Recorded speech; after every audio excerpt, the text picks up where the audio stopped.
so much, David. How refreshing and wonderful that was. Was it not, folks? Now our next guest speaker is U.S. Senate candidate Tom Cox, and thanks for being with us, Tom. Thank you, Rob. Well, you guys listened to the first Tea Party April 15th.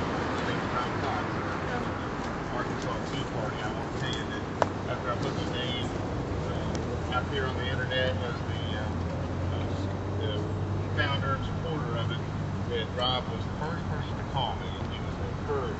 I'll never forget that. He gave me a lot of background on what the Campaign for Liberty stands for, and he told me that he'd be there with me to help him. And he did everything that. I just want to give a big round of applause for Rob.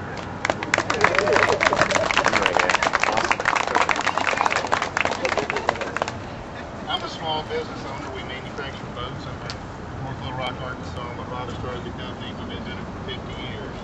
And I've lived through a lot of audits and so forth at our company throughout the years, state IRS audits. When my father passed away 4 years ago, went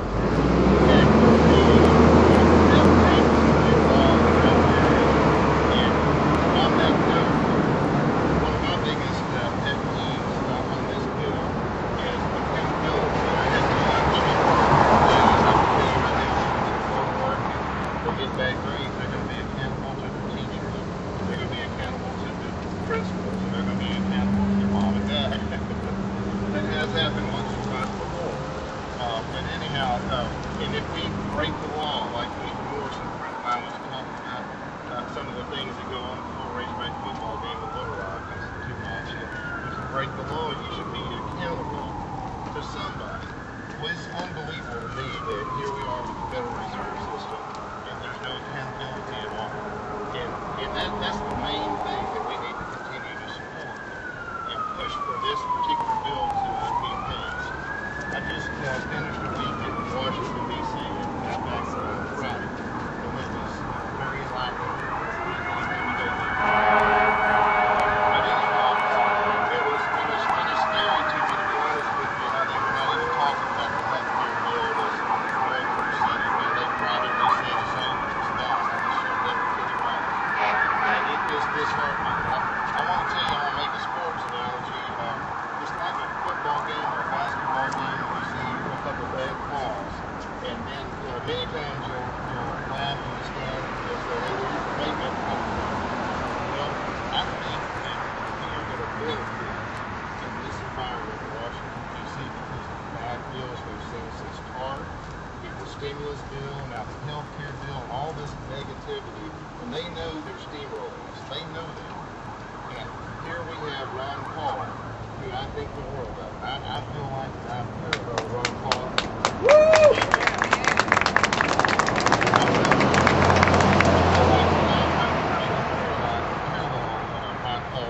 I'll tell you why. It was back in the days when Rob and I hooked up in April 15th, between April 15th and our second Tea Party, June 15th. There's a strong movement to go third party, to go libertarian or independent and so forth. And I feel just like Ron Paul does. The thing to do is to get in there, stand up for what you believe in, and get into the Republican Party and change it because it needs to be changed. There is no doubt about it.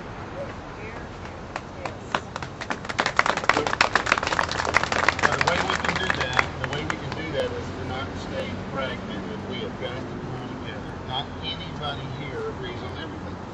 And all of us hopefully agree on 60, 70, 75, 80% of the basis of the Constitution, like David eloquently just told us, and where our tax dollars go and so forth. And what we need to do is our things to tear people down. We've got to find a way to find common ground and pull together.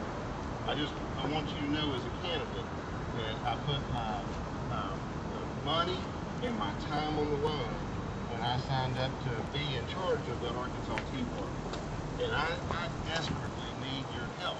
I don't have to have a lot of money from you, just a little bit, but to keep going because it costs so much to run for Congress like David and I both have learned in U.S. Senate. But at the same time, what I need is to take this movement and to fan the flames. We need to fan the flames of this movement.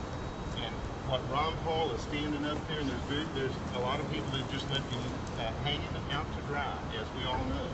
And we need more Republicans. I believe that I am one in the state of Arkansas that can go up there and stand toe-to-toe with him and help him as change the Republican Party and to stand on the core principles of the Republican Party. I want you to know that there's a straw vote coming up December 5th, and if anybody in Hot Springs, if anybody here plans on going, I'll buy your ticket if you support me. I'll do that out of my own pocket. But the way we can take these type of protests and take this type of movement, it's a strong movement, Rob. And it's gotten strength. Rob's been doing it for years. He told me since he was 3, I think. But it's been gaining strength since the TARP bill and the stimulus bill, and now we have an opportunity. Now the opportunity is to not be divisive, but is to come together. Protesting and doing it in a kind way, but if we pull together, our numbers are strong, and we can throw out these rhinos. There's rhinos running in races all across our state, all over our nation. We can throw them out, and we can get people to stand up and to make the changes, just like Ron Paul's accomplishing with this bill. I'm Tom Cox. I'm running for Senate, and I appreciate your support. How do you feel about illegal? Well, I'm against anything that's illegal, and I'm for legal things. I want to tell you, I'm totally against amnesty. I think it's crazy. As a business, I don't agree with that at all. If they're illegal, I don't agree with that. But as a business owner, I want to tell you that I do believe that there's a common ground and middle ground to work through there, and that it shouldn't be so difficult to be able to obtain like temporary work visas. There's a gentleman that I met in this process that's a professor at the University of Arkansas, and he is on his 23rd year from Canada to become a U.S. citizen. That's unbelievable. He's trying to legally become a U.S. citizen. But he is a strong proponent in 3, 6, or 9-month temporary work visas. So many times in America we need them. No, they should not receive these benefits that the American taxpayers are paying for. And I agree totally with what your stance is. Thank you very much. Thank you, Tom.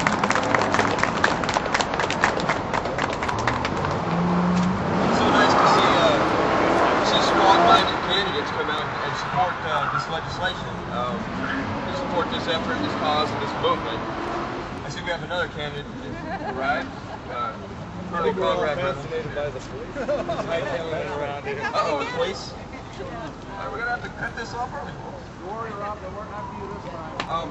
Well, Apparently they're after somebody down there. I hope y'all brought your marching shoes. We've convened today to march, and there's a Federal Reserve office right across from the old State House. We have a stack of signs here in the middle that say "In the Fed." Those look really good on the streets. Yeah. But before we commence the march, I'd like to just read off a few points here. That Albert Einstein, he said, he liked to say that if you have a certain mind of thinking that creates a problem, you can't commit to that same mind of thinking to fix the problem. And I say that they can't count on the Federal Reserve to fix these problems, folks. As David was saying with 3996, the Federal Reserve is the problem.